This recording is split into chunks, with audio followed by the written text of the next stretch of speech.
मित्रों, जय सिया राम। एक बहुत ही रोचक कथा, इसे ध्यानपूर्वक सुनिए। एक बार सुमेरु पर्वत पर सभी संतों की सभा का आयोजन हुआ। कैवर्त देश के राजा सुकंत भी उसी सभा में सभी संतों का आशीर्वाद लेने जा रहे थे। रास्ते में उन्हें देवर्षि नारद मिले। राजा सुकंत ने उन्हें प्रणाम किया। इस पर नारद जी ने उन्हें आशीर्वाद देकर यात्रा का प्रयोजन पूछा। राजा सुकंत ने उन्हें संत सभा के आयोजन की बात बताई। इस पर नारद मुनि ने कहा, अच्छा है, संतों की सभा में अवश्य जाना चाहिए। ऐसा कहकर सुकंत को जाने का आदेश दिया। सुकंत जैसे ही सभा में जाने के लिए प्रस्थान करने लगे, वैसे ही नारद जी ने उन्हें आवाज लगाई। इसके बाद कहा कि जिस सभा में जा रहे हो उसमें सभी को प्रणाम करना, लेकिन ऋषि विश्वामित्र का अभिवादन बिल्कुल भी मत करना। इस पर सुकंत ने पूछा कि यह तो उचित नहीं है।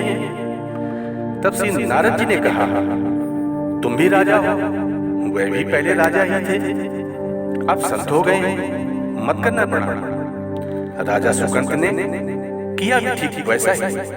सभा के समाप्त होते ही विश्वामित्र जी श्री राम से मिलने पहुंचे। वहां पहुंचकर उन्होंने बताया कि उनका अपमान हुआ है।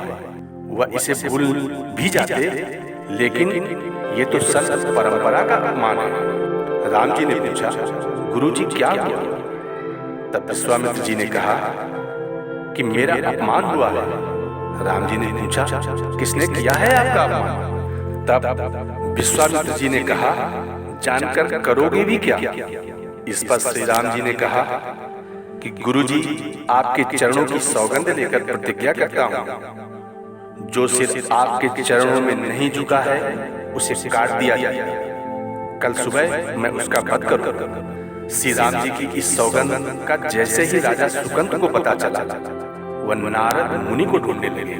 काफी देर तक वह परेशान रहे, लेकिन उन्हें नारद मुनि नहीं मिले। व्याकुल होकर जब वह रोने लगे, तब नारद जी प्रकट हुए। सुकंत ने हाथ जोड़कर उन्हें सारी बात कह सुनाई, साथ ही प्राणदान की विनती की। इस पर नारद जी ने उन्हें माता अंजनी की शरण में जाने की सलाह दी। यह भी कहा कि अगर उन्होंने तुम्हें बचाने का वचन दे दिया तो तुम जरूर बच जाओगे, लेकिन यह भी कहा कि वह किसी को ये नहीं बताएंगे कि नारद जी ने उन्हें ये सलाह दी है। राजा सुकंत माता अंजनी के दरवाजे पर पहुंचकर रोने लगते हैं। राजा सुकंत के रोने की आवाज सुनकर माता अंजनी बाहर पहुंची।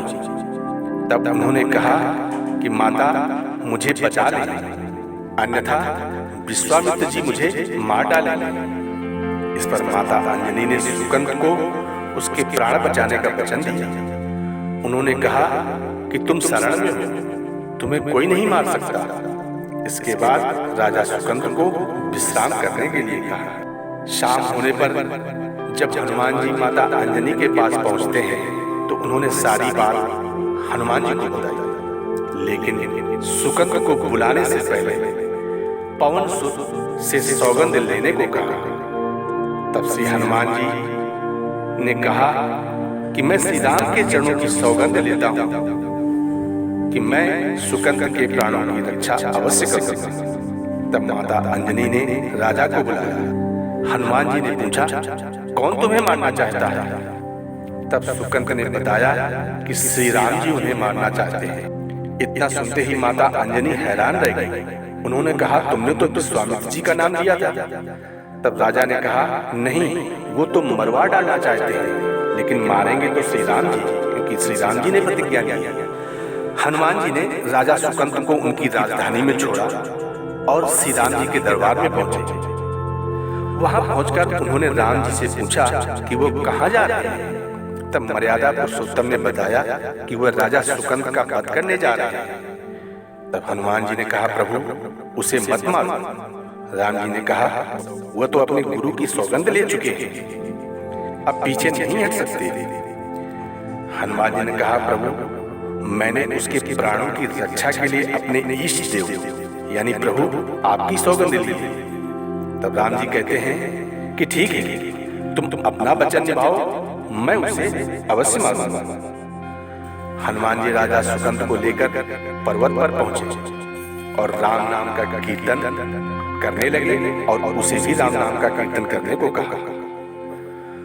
उधर राम जी राजा सुकंद को मारने के लिए उनकी राजधानी पहुंचते हैं, लेकिन वह वहां नहीं मिलता है। अब प्रभु श्री राम जी उसे ढूंढते हुए पर्वत पर पहुंचते हैं। वहां हनुमान जी राम मंत्र का जाप कर रहे होते हैं। राम जी को देखते ही सुकंद डर जाता है और वो कहने लगता है कि प्रभु राम उसे मार डालेंगे। वह बार बार हनुमान जी से कहता है, प्रभु बचा लीजिए, नहीं श्री राम जी हमें मार डालेंगे, राम जी मार डालेंगे। हनुमान जी कहते हैं, चिंता मत करो, जैसा मैंने कहा है वैसा करते रहो, राम मंत्र का जाप करते रहो और निश्चिंत रहो, भगवान नाम पर पूरा भरोसा रखो। लेकिन सुकंद डरे हुए थे, तो हनुमान जी ने सुकंद को राम नाम मंत्र के घेरे में बिठा दिया।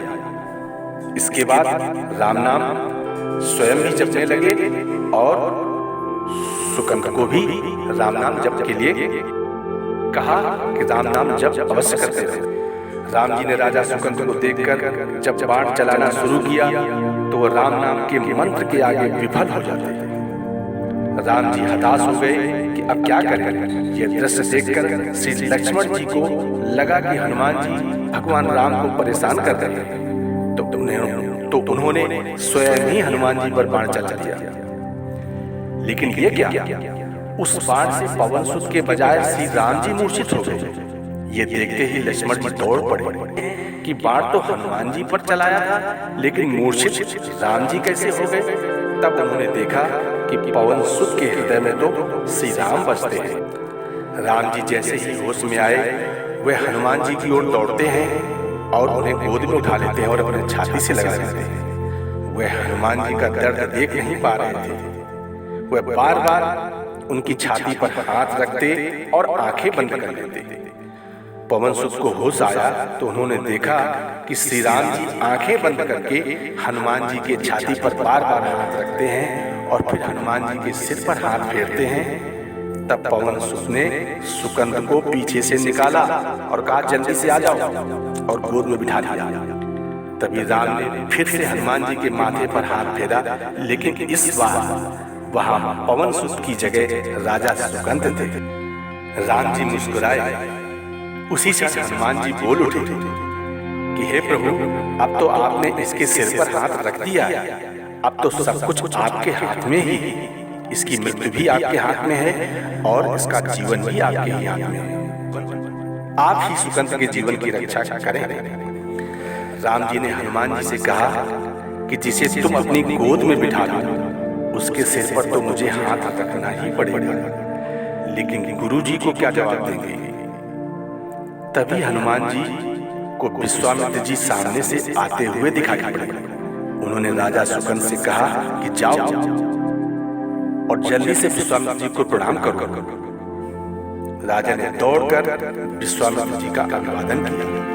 वे भी प्रसन्न हो गए और बोले, राम इसे क्षमा कर, मैंने इसे क्षमा कर, क्योंकि संत का काम मिटाना नहीं बल्कि सुधारना होता है। ये भी सुधर गया है। उन्होंने सुकंद से पूछा कि संत का सम्मान न करने की सलाह तुम्हें किस कुसंग से मिली। राजा सुकंद कुछ कह पाते तभी वहां नारद मुनि प्रकट हो गए। उन्होंने सारी घटना कह सुनाई। तब विश्वामित्र जी ने पूछा कि नारद, तुमने ऐसी सलाह क्यों दी। तब नारद जी ने कहा कि अक्सर ही लोग मुझसे पूछा करते थे कि राम बड़े या राम का नाम बड़ा, पर मेरे पास कोई उत्तर नहीं होता था। तो मैंने सोचा कि क्यों ना कोई लीला हो जाए। इसीलिए गोस्वामी जी लिखते हैं कि कलियुग योग न यज्ञ न ज्ञाना, एक आधार राम गुण गाना। जय सिया राम।